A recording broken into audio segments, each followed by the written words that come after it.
May, June. Fun. Your birthday, Taurus. right? Taurus season, the best season. Oh, and you have horoscopes and a word search. This is so sweet. Right? Giselle, give me a break. Right? The hardest question. Oh my god. Wait, how long do we have? Yeah, exactly. Yeah. Okay. My name is Tiffany. I'm 42 years old. I'm an artist, a creative director, and a documenter. I'm Robin. I'm a multi-hyphenate of sorts, including business owner, somatic educator, psychotherapist, conflict resolution mediator, and really the through line of my work is relationship, because relationships are everything. We're both moms. Relationships are everything. I have two. My eldest is 10 and my youngest is 8. And I only have one, and she will be 24 next month. OMG, our love story. We met through Filipino community. And then from there, we realized that we were neighbors and we lived across the street. Like directly across the street. 222-211. Yeah. And then it was 2008, Yeah. 2007. I think 7-ish. 2007. And since then, we've been life partners. Yeah. Dreaming and scheming together. Always. Yeah. Love you. Love you too. We're always collaborating in life. In life ways, for sure. Yeah. And like hitting each other up on the individual projects that we have. So I know that Tiff influences me continuously. So there's always a dialogue between us, whether it's like unofficial, presented by each other situation. There's definitely like a familial influence. We have an ongoing soundboard with each other, professional, personal. Yeah. All the things. Yeah. Yeah. But shortly after we met, we did get really into collaborating because we threw events in a space on Ossington, then called Rolly's Garage. Rolly is my dad, and many traumatic and dramatic things between me and my dad. But that was a small, beautiful window of connection between me and that side of the family, and Tiff and I, and us and the larger creative community at that point in time. The space is currently Bellwoods Brewery, but before it was Bellwoods Brewery, it was our play space. And my dad would be fixing cars during the day, and then we would take over after. Throw events. Yeah. Events, art shows, parties. I want to say it was, if not the first, one of the very first unconventional creative spaces in the city. Yeah. Yeah. And we really curated and facilitated and held space for artists, for community, for collectives, and then also too for like companies and corporations and in this non-stushy way. Yeah. Like the goal was to really bring it to ground level connection, giving access to spaces, community networks that folks historically made to be marginalized don't often get access to. So it was really a space for us and people like us to be like, give us time on the world stage. Yeah. Like, we're doing cool shit and give us attention and money. Yeah. And if people didn't have the money for overhead, we were like, all right, what can we do together to balance out the overhead costs? So there was always a conversation. It was always a way for it to be accessible in some way, which is definitely not the case that often. This was happening at a time pre-social media. So access to community and getting your work out there, your art out there, wasn't as simple. Yeah. So it was like we wanted to give people a chance to get in front of each other. Everybody wanted to be seen, everybody wants to be seen and kind of be their own architect to that blueprint of being seen.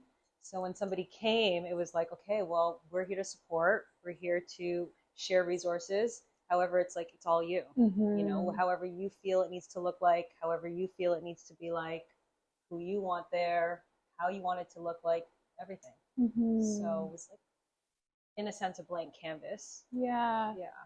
Mhm. And really, um, an opportunity to blend modalities and blend industries. Um, it's easier now in the age of social media to do cross industry collaborations, but then it was very much siloed. Like either you were an artist or you were a this or you were a that. And what we aimed to do at Rollies was can the space be for everybody? Like you come in, you dream, we send it out to our community, your community, at like, and let's just see what sorts of magic will alchemize when we have folks from different walks of life be in one space. And it would go from lowbrow to highbrow. Like we had, starving artists or emerging artists, and then like high profile designers in the space, Yeah. all on the cement floor full of car grease. Like it was kind of like an equalizer. The space became an equalizer where it doesn't matter what role you held in your industry, or what your industry was. When you entered the space, you were worthy of connection and celebration. And if you came up on your high horse in there, you got humbled real quick. Yeah. Yeah, big time. Yeah. I feel like one of the things that Robin and I banked on a lot is like our ongoing commitment to being practitioners of that, you know, and it was through us doing it and having the support of each other to do it that really we became an example or the medium of something that maybe other people at that time didn't even realize was possible, you know. And to this day we're still really committed practitioners of the work of community, of holding, sharing space, of seeing people where they're at, you know. So it's ongoing, it's like never ending. Yeah. Mm-hmm. And people feel that when you're doing the work, it comes across and people want to be a part of that, and then they trust you with their idea, they trust you with their work. So, you know, I think I can speak for both of us, but we pride ourselves a lot on that, right? Mm-hmm. Right? Yeah. Yeah. Totally. Yeah. Oh, girl. What's your timeline? Robin is like an academic, you know? That's, I think, yeah. When I met Tiff, I was Double majoring. in philosophy and French, and I feel like again the through line is relationship and curiosity around what I need to feel like I belong. And it's always been that inquiry of what do I need to feel okay here? What do I need for my own personal healing practices? Healing from intergenerational trauma, healing from living in this world, in this body. And how can I learn more about people so that I can help people accept people like me and help people like me feel empowered to get out there and do their thing. And then also to do it in this way that is rooted in play. Because the work is hard. Yeah. Like living in this world is hard. Collaborating with people can be hard. Platforming people like us can be hard. So how can we do it in a way that makes it a little bit less hard? And the various work branches that has manifested as is, okay, yeah, I had like a little academic moment, trying to make my Filipina perfectionist mom proud, even though she's like, what are you, ooh, philosophy, good thing there's a philosophy factory that you can work at. So I kind of missed the mark on that for her, but project leading, and that's how I got into the Filipino Cultural Center that we met at, was being a project leader. And I came at a project leader role because I wasn't confident enough in my own artistry, in my own creativity. I felt too insecure to claim that title, but I always wanted to be around creatives and artists because it like enlivens me. And through project leading, it turned into events, marketing, which is, you know, the bulk of what our collaborations at Rolly's Garage was. And then that took me down to the wellness world, yoga, Pilates, mindfulness. I trained in all of the wellness modalities and was like, wait, everyone here is white. How do I feel well here? Which then took me to creating my own studio, which is the business that I currently run called Good Body Feel. And now Good Body Feel doesn't just do movement, it also does therapy and anti-racism, anti-oppression consulting, because people were like, whoa, what are you doing here at Good Body Feel? How is it working? How come it's so diverse here? And so I kind of found a way to distill what my business strategies were and community outreach styles and intentions were, to offer an ARAO, or anti-racism, anti-oppression consulting arm of Good Body Feel to other businesses who were trying to jump on the bandwagon after 2020 around how to not be racist. Which then took me down the therapy route. So it's like a lot, but again, the through line is, what do I need for my own personal healing? How can I belong here? Because I don't, and I deserve to. And if you're not going to create a space where I feel like I belong, I'll do it, because I know that people will benefit from my hurt and my pain and the strategies I use to soothe them and overcome them, or at least integrate them. You're just navigating. Yeah. Mm-hmm. It's like tool sharing. And I think the leading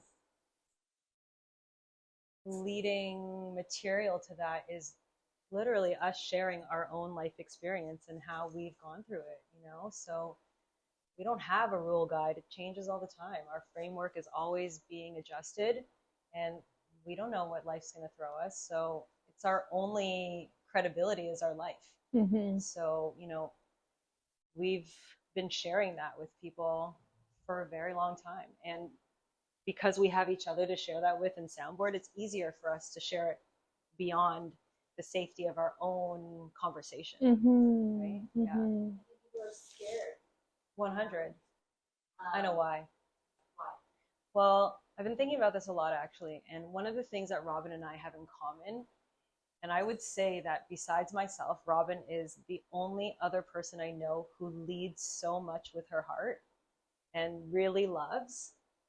Because, like, we love, you know, our only move is love. It's like, yo, it's all love. We do it for love. We're coming from love. It's love. Mm-hmm. And that is not something that is,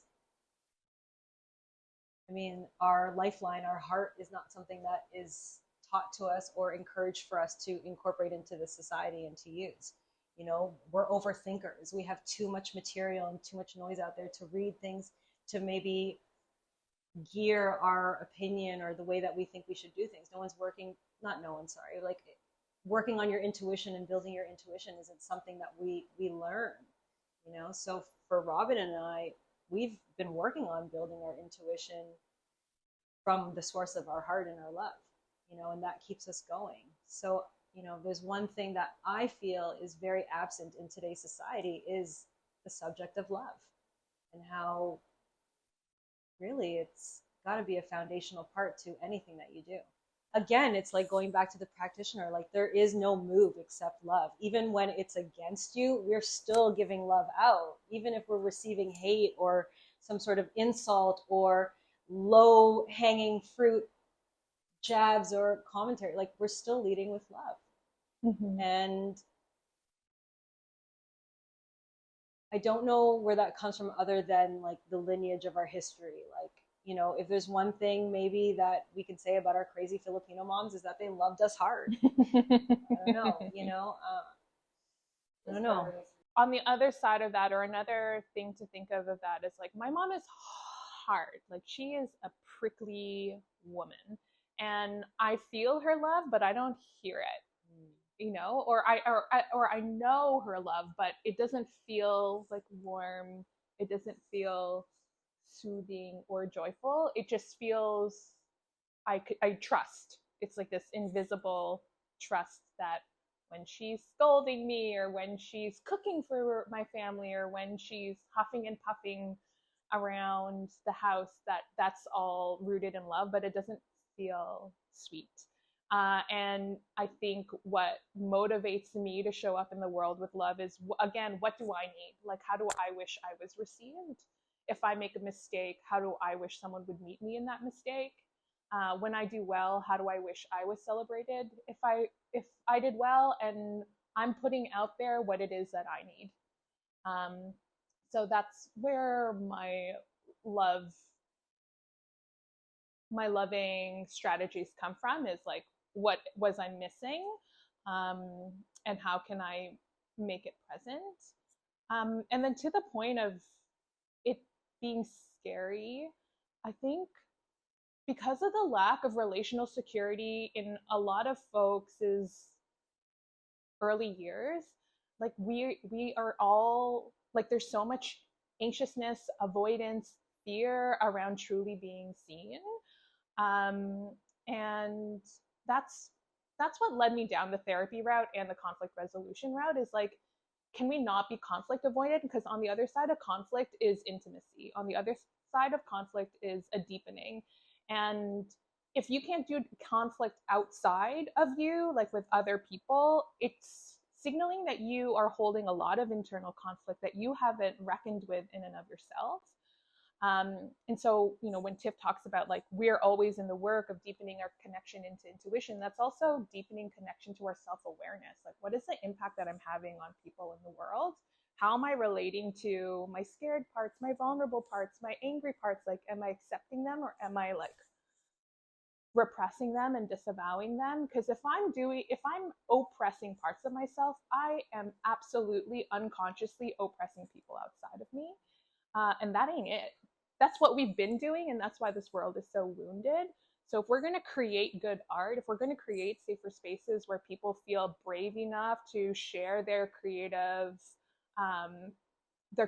work, or just share themselves, we need to equip ourselves and each other with self-awareness and bravery so that we can face conflict, knowing that it'll be met with love. Right? Like, conflict doesn't mean like you're not loved anymore. Conflict could mean, I'm curious about how it impacted you, and how can we get to know each other more in this moment, versus, oh, you're too sensitive, which is like something my mom would say, or like, respect your elders, which is something like our parents would say, like, don't bring conflict here, just respect your elders. And it's like, there's no forward motion that happens there. And if we're going to heal each other and this world, we need to face it with love. Yeah. Mm-hmm. I feel like there might be a deeper community care aspect and activism that's rooted in the work. So rather than art being performative or perfectionist, not saying that that's always how it's been, like, people have been using art and creativity as a vehicle for activism from the dawn of time. But I just feel like it's even amplified now, because COVID and being disconnected from community and having to really think of what is our impact on others if I don't wear a mask, if I do, if I stay inside, if I don't. I think there's greater awareness to how interconnected we are, and that's coming through in the way that we share art with each other. I would say it's like super challenging too, because it comes along with this urgency still.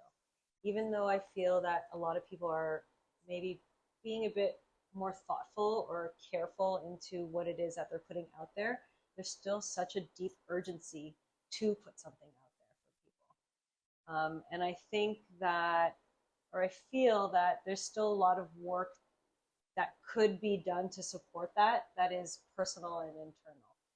You know, I think if we're really feeling good about our personal work and what we're working on as a human, the humanity side, like character building, then we might feel a bit more confident to share with the world what it is that we're working on. Because it becomes a bit more genuine and authentic. And I feel that, again, is touching on the performative culture. Like, it is a performative culture. You know, we have this platform, like it's a stage. Like, how authentic, how genuine are you really being when you step onto that stage? And if there is a lot of fear, then maybe there's a lack of genuine approach. And again, this is me just in wonderment, not actually saying that that's what's happening.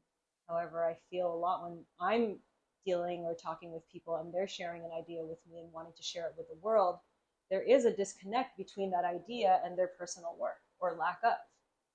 So, you know, do you put more energy into promoting this event so you feel more confident that it's going to reach other people, or do you put more energy into actually building the foundation of your work so that you can actually feel more comfortable about the work you're putting out? Yeah, it's boundaries.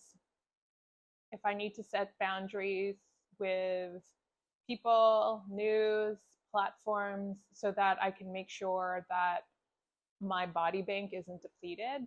Because if my body bank is depleted, I can't show up in ways that create safer spaces for folks to overcome the fear of leaving their house or to turn toward the pain of global war or to and it's really important to turn toward.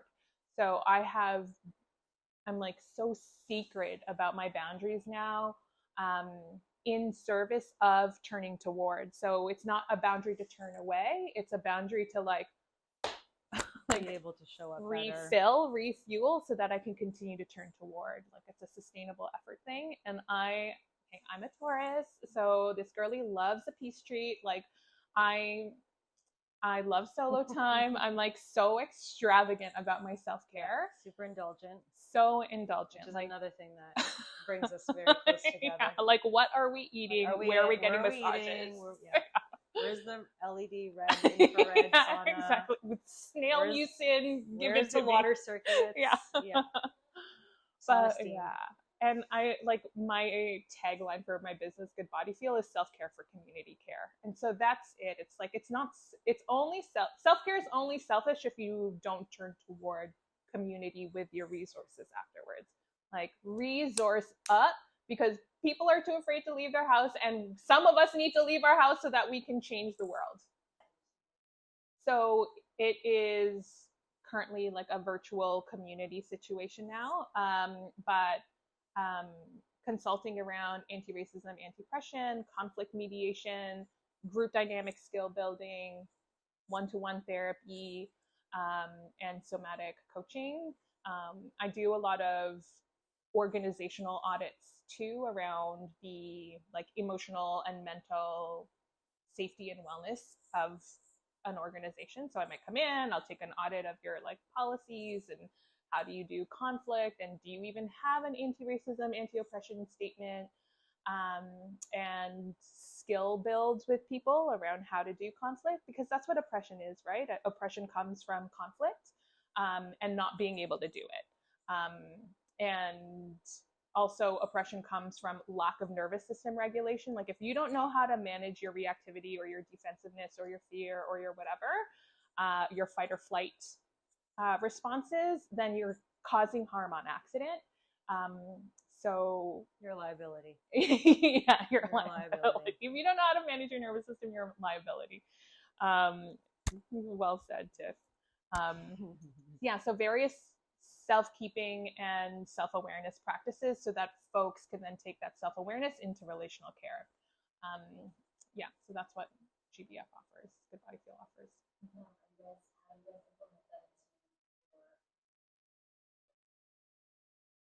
I learned so much of my mothering from Tiff, the most gracious mom. So generous. You know, I will say, stepping into my 24th year of being a mother, I am very soft with myself about the time I have in reflection and in retrospect of thinking about myself as a mother. However, that being said, like for me, the proof is in the pudding. Like my kid is 24 years old. I cannot deny how incredible of a human she is. And I mean, I did that. Yeah, you did. I did that. And I'm just like, wow, world, I've given you a very exceptional, incredible human for this world. And I'm still a work in progress. She'll always be a work in, will always be a work in progress. However, I've only really learned how to be a good human with the response because I was given the responsibility of leading a human in this life. I always think if I didn't have her, I don't I don't think I would be as anything positive really. The accountability is quite insane. And when I think about that, I've had a 24-year constant in this life. Like, I don't think a lot of people truly experience a constant for that amount of years. It's the only constant I've had for that long. I can't think of anything else in my life other than breathing that I've had to constantly do. So, you know, I've been held accountable. I've held myself accountable. And I will say, I have never wavered the path of being a mom. It's always been my identity. It was like the world knew. It's like, okay, Tiffany, we don't think she'll be able to work in society ever. So we're just going to hit her with teen pregnancy. We're going to give her the hardest job in the world. She's going to have to face herself, and she'll be role modeling the good on how to be a good person. And my kid, like, that was it, you know, like, obviously I had a choice. I could either not care about my kid and show her how nasty people could be, or which is what happened, is I saw myself and was like, oh, well, okay, I get it. So I am very proud of being a mother. I didn't introduce myself as that in the beginning. However, out in the world, it is the first thing that I always say. It's like, I'm a mother. I'm a mother first. Every belief, every character, description I have, everything that I do is governed by being a mother, is rooted right back to it. So, and now that she's full on adult, she's able to like give me this full circle reflection of the work that I've been doing, saying things to me. I could have never gotten here without you. Thank you for always pushing me to be a good listener. Thank you for always encouraging me to be the smartest person in the room. Thank you for always reminding me to see others where they are, to hold judgment at the door, to not have assumptions of what people's path may have been based off of what they're telling you in present moment, to always give love.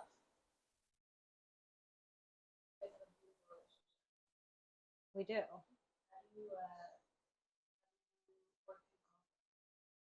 We work through it together, to be honest, especially now. Back then, it was little things that weren't really, it didn't really matter, you know. It's like, oh, chores, or you should do your homework this way, or you know, you should pack your bag the night before so you're not rushing in the morning. Now it's like very intense. Like Now, life stuff. Yeah, life stuff. Like, she'll reflect back to me being like, why do you have to speak to me like that? And then, like, you know, I'm like, okay, I just like gotta check myself again, like where I'm coming from. And then, you know, she'll be like, I'll say something like, well, my mom didn't do this with me, and you know, I'm breaking it. And she's like, actually, you're not just breaking it, because you still gave it to me and I'm still breaking it. And I'd be like, oh, okay, I guess I didn't do that good of a job. Thanks for your feedback. Yeah. I will say this though, being a young mom, me and my kid grew up together. She knows everything about me. Nothing can slide through her. She knows the history. She knows the work. We literally work through things together. And we hardly ever have conflict. We mostly have awakenings, is what's happening in our life these days. Yeah. That's the way to approach conflict, like to approach it as an opportunity for deeper awakening rather than this like scary thing that's going to make me feel like I don't belong to somebody anymore. And that's just so beautiful. Like, giving my mom feedback was never an option. Like, not no. And so yeah, I've learned so much and healed so much of my own inner child wounding by witnessing you be the mother that you are. Yeah. And so it gave me a new model, a new working model of like, oh, it's possible to show up this way. Totally. And it made me excited to be a mother. I wasn't convinced that I was cut out for parenting before I met Tiff. And also I was like, in this world, like, is it irresponsible to bring children up in this world? But seeing you raise your babe gave me another way to think about parenting, is like raising the revolution by loving in a way that I wish I was loved, and hopefully that will like ripple outward. I mean, people always think that it's the parents' job to teach. I mean, we're here to hold safety and space for our children with love. However, in my experience, like, my kid is my teacher 100%. You know, I'm just her guide. Like, I've gotten her through survival, and she learns other things from me just by me living my life. But like, in terms of like teaching me, she's taught me patience. She's taught me humbleness. Like, those character things, you know, those are the things that she's taught me. Yeah. There's got to be like some point in your life as a mother where it hits and you're like, man, this person's that person.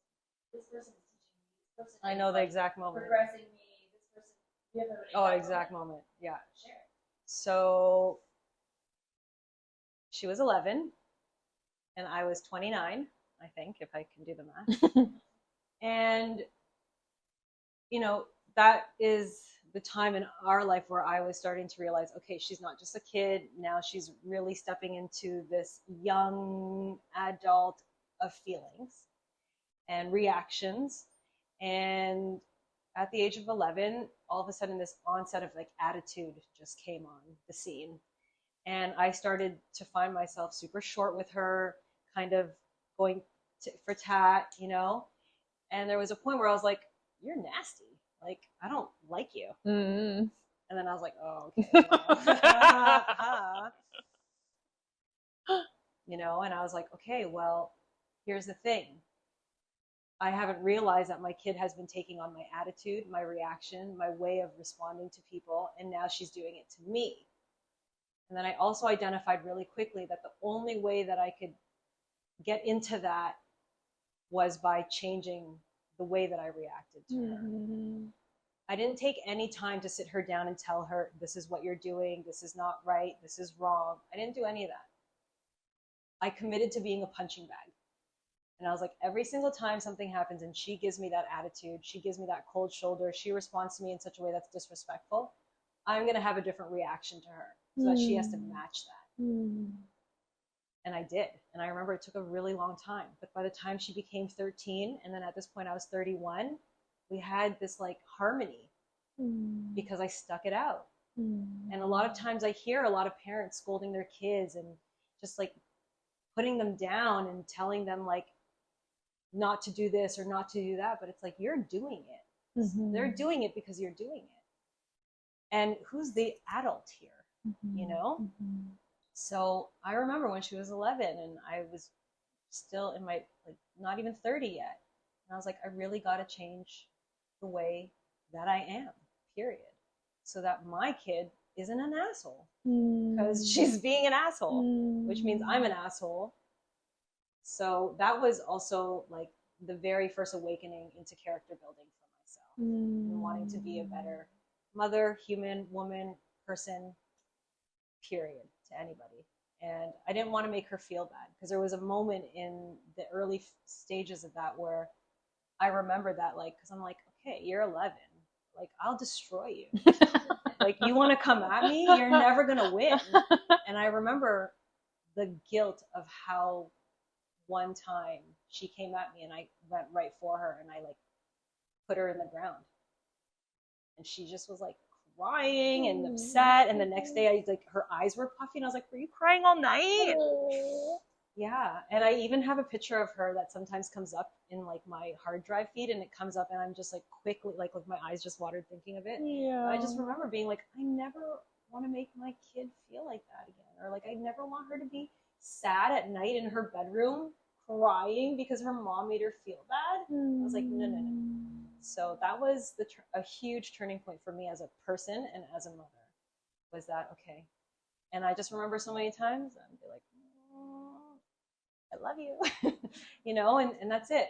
Again, my move was love, and my move was separating my reaction and from the experience. Yeah. That's such a perfect example of what you were saying at the top of this conversation around like being committed to the work. Like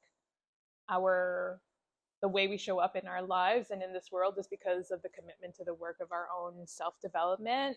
And that's the perfect example, because that kind of reflection, accountability, and then agency of thinking of a new way forward is an underdeveloped muscle in too many people, which is why we live in the world that we live in, and creating humans that exist and can, like, without any qualms, cause so much hurt and harm around them. But this kind of self-awareness of like, oh damn, like I'm seeing a reflection of me and I'm going to do something different, versus shame it or like double down on it, which is more common. Like the doubling down or the shaming or the turning away, that is the more common response. It's easy. Yeah. Taking accountability of our shadow is so hard, because we think it will mean that we don't belong anymore, or that we're so, like, we're too bad to be in connection with people. But when we can be brave enough to be like, at best I'm imperfect. Yeah. At best I'm imperfect, and I'm gonna hurt you, not because I want to hurt you, but because I'm human, and I will say sorry when I do. Versus like, oh, I'm the worst person in the world. Like if I were to have a conversation with my mom, it would be like, oh, well, I'm sorry, I'm the worst mom in the world. And it's like, no, it's not about that. You're the best mom in the world. And what you said hurt my feelings, and that's all. I just wanted you to know that you were my feelings. Yeah. It's more complex. Yeah. It's more complex than that. Yeah. So taking that approach is so brave. And this is what I mean by, like, I learned so much about parenting from Tiff, because that's not the thing that I was modeled. And it was just me and my kid. Like, I've never been a single parent. My kid's dad has always been active. However, I've been a solo parent. Like, I would have her and then he would have her.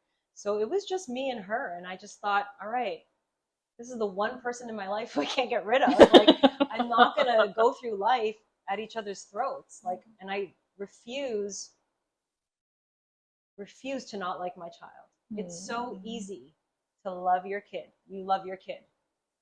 But it's very hard to like your children. And I see a lot of parents out there who do not like their kids. And it's like, wake up. That's you. Mm-hmm. Yeah. Mm-hmm.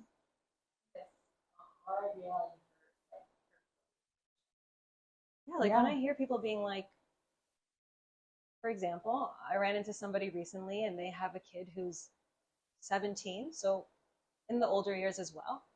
And she was like, I said, how's your kid? And she's like, oh, we haven't talked for 2 weeks. We're just in the house passing each other. And I'm like, what? Like, how? It's just like this pride thing or something. Yeah. And she's like, and then she went on to be like, well, you know, whenever she's ready, she'll talk to me. I'm like, she's never going to be ready. Yeah, it's on she you. Needs you're your the adult. You're the adult. Yeah. The number one job that you're not doing is making her feel safe. Mm-hmm. Safety. Mm-hmm. Children need safety. Mm-hmm. And if you're just up against a wall and not giving them to that, they're not going to come to you. Mm-hmm. Yeah, they're even more scared of you. Mm-hmm. Yeah. So for me, I always knew I wanted my kid to come to. I never went to my mom for anything, not even when I got pregnant. You know, it took me getting pregnant for my mom to wake up and be like, damn, my kid doesn't trust me. Mm-hmm. She never came to me with this. I had to find out on my own. Mm-hmm. So for me, I'm just like, no, my kid's going to come to me for everything. I'm going to be that person. And I am. Like, she calls me for everything, every joy, every fail, every win, like every down, every up. And not only just calls me, but she's excited to call me. You know, she wants to call me. On her break, when she's walking home, she's like talking me on her earbuds. I'm like, bud, I'm going to see you in 10 minutes. you know, and it's safety. She feels safe with me. I've created a safe place for her. So, yeah. That's so lucky to have. I feel like while you guys are talking about it, my trigger inside of me. I'm like, oh my god. I always say to my kid, I'm just like, I wish I had a mom like honestly, me. Honestly, yeah. Yeah. That's progress, though, baby. Yeah, no, Yeah, totally. And, totally. you know, it's very healing. And Yeah. because of that, I have such content with life and acceptance that, like, I am where I am, and that's good enough right now. Because, again, I get to watch her every day and see her, and it's like proof showing me, like, you know, because we can get caught up in, like, for work and other things of, like, imposter syndrome and, like, not feeling we've done enough. And I'm like, no, I've done the most. And I'm good. Yeah. I can tap out right now. In fact, I am. Bye. Yeah. But it is very rewarding. And I must say, I feel the most blessed to have been able to be a mom at such a young age. Like, it's a gift. I feel like, you know, and that's why I tell my kid, I was like, have a kid before you're 30. Love yourself. Your damn self. Yeah. And like go reach into the places in your past, in your embodied landscape, the parts of you that you find are hardest to love, or the parts of your history that are hardest to look at, and go there and give it the love that that part of you deserved from then. Because like we're grown now. We can, you know, like if my mom didn't buy me a Barbie or whatever because of this, that, and the other reason, like I can buy myself a Barbie now. Or like if I want an experience that I was denied then because of whatever reason, I can give myself that now. And I think people lose sight of that personal agency, that there are lots of holes in our experience because we were denied something or we were neglected a thing, and that doesn't have to be a continued part of our like future history. We can turn there and give that part of us what it needs. Like I literally take my inner 3-year-old on play dates. I'll like embody my inner 3-year-old and be like, okay, baby Robin, what are we doing today? Let's go to Dollarama. Let's buy like some stupid fidget toy and go to the park and really play with my kids. And I'll play with my kids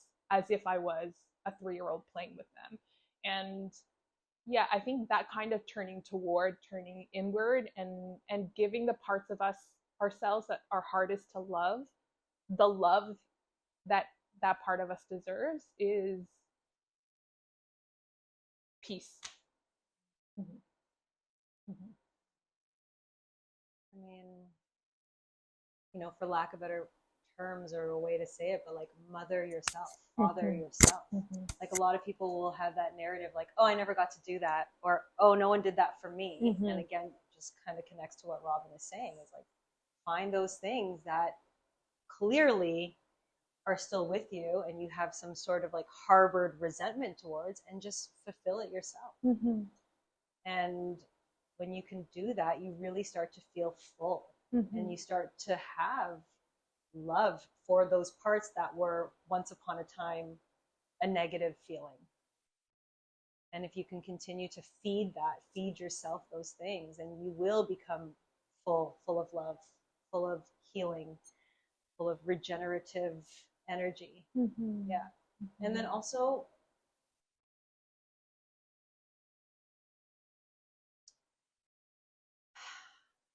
to say surround yourself with love is just like so broad, you know, because then can you even identify what's real love and what's not? However, that being said, I feel that if you are doing that work that Robin was talking about, and like cultivating that love for yourself and doing these things for yourself, the chances are is that you will start to align with others who are on that level as well. And you'll start to feel something that maybe you never felt before, and it's a new feeling. And that's because it's working, and it's a feeling of love. Yeah. You don't know what you're going to get. You know what you're gonna get. Also, love is definitely a choice. Okay, like it really is. Because like for me, I put love out in the world. If somebody comes at me with hate, I'm still giving them love. Their hate, their negativity is not going to skew what I stand on. You know, it's a choice. It's like, cool, I see where you're at. I can't be there with you, but I'm going to send you love anyways. Yeah.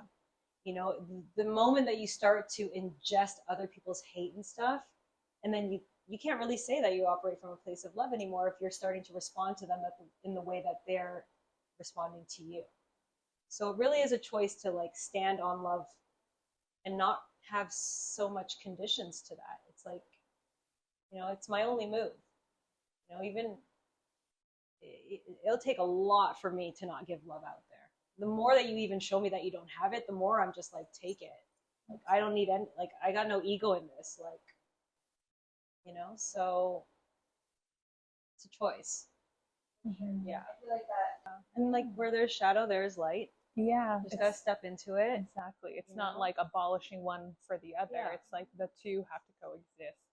And then that way, like when you can turn inward and accept these parts of ourselves, we can actually take agency and creatively show up instead of like unconsciously repeating same cycles of like, oh, I inherited this from my parents who inherited it from their parents who inherited da da da. Or like, oh, like this person's giving me this reaction, so I'm just gonna cycle it back. It's so uncreative. That's boring. Basic. You know? It's basic. It's basic. It's boring. It ain't it. But when we can take pause, and consider like, what is the impact that I want to have? What are the cycles that I want to put forth? Is it this violence towards self and others, like that's born from this pain? Or can it be creative and generative, that will create change? And our parenting is like the lab, like that example you gave of you noticing behavior in your babe that you were like, oh shit, that's absolutely a reflection of me. And then the experimentation of like, what if I'm just a punching bag and I meet with love? What's possible? And then what's possible is change behavior. So yeah, like enter relationships experiences with curiosity of like, what's the part that I'm playing? Because I am playing a part. You are playing a part. Whether you know it or not, you're contributing to violence, whether you know it or not. So own your contribution and then contribute something else. Yeah. Mm-hmm.